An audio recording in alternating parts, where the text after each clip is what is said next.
Sir இப்போ அதிமுகவுக்கு மாற்று தாவேகாங்கிற ஒரு பின்பத்தை விஜய் கிரியேட் பண்ண முயற்சிக்கிறாங்க. ஏன்னா தொடர்ச்சியா எம்ஜிஆர் பொது சொத்து எல்லாருமே பயன்படுத்தலாம் சொல்லி சொல்றாரு. திமுகவுக்கும் தாவேகாவுக்கும் இடையே தான் போட்டின்னு வேற சொல்றாரு. அதை நீங்க போட்டியில இல்லையேன்னு சொல்றாங்க. வலிமையான கட்சியான நாங்க களத்துல இருக்கமா இல்லையான்றத மக்கள் தான் எஜமானர்கள். மக்கள் தீர்மானிக்க போகிறார்கள். வர்ற தேர்தலில் எழுதி வச்சுக்கோங்க. இங்க இருக்கிற அதிகாரிகளுக்கு நான் சொல்றேன், 2026 தேர்தல் அண்ணா திராவிட முன்னேற்ற கழகம் தலைமையிலான கூட்டணி தான் மாபெரும் வெற்றி பெறும். ஆனால் எடப்பாடியார் தான் முதலமைச்சர், அதிமுக தான்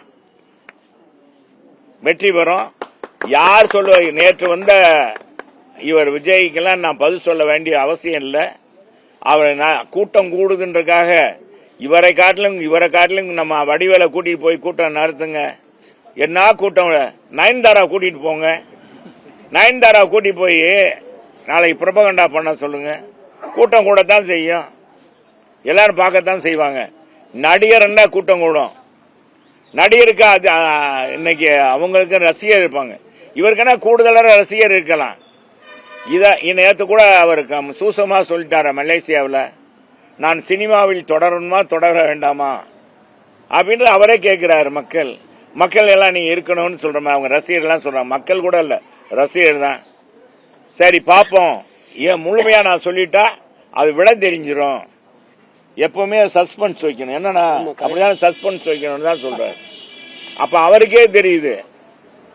இது சும்மா எல்லாமே நல்லா தாங்க. ட்ரெய்லர் பாத்தீங்கன்னா இந்தியன் படம் 2 படத்தை பாருங்க, என்ன விளம்பரம் என்ன மாதிரி இருந்துச்சு. மக்கள் என்ன நினைச்சாங்க?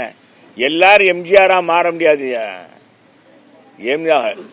வானத்தில் ஒரு சந்திரன், பூமியில் ஒரு ராமச்சந்திரன் ஒருத்தர் தான்.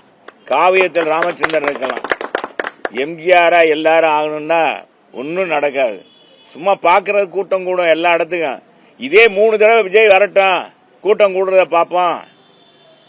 நம்ம டிஆர் அனுப்பிச்சு டிஆர் வந்தாருங்க, அடுக்குமொழியில பேசினாரு. கூட்டத்தை பார்த்தா அவரு கட்சி ஆரம்பிச்சிட்டாரு. டக்குன்னு பாக்கியராஜ ஆரம்பிச்சாரு.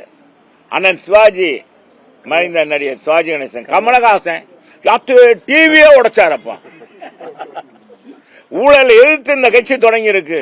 ஒரு 6 அரசியல் மக்கள் நீதி மையம் எதிர்க்கும் ஒரு சீட்டுக்காக போயிட்டாரு. இது மாதிரிதான் ஆகக்கூடாது விஜய் என்பதுதான் என்னுடைய. ஓவரா ரொம்ப கான்பிடன்ஸை வச்சா ரொம்ப இதாயிரும். பாத்துக்கோங்க.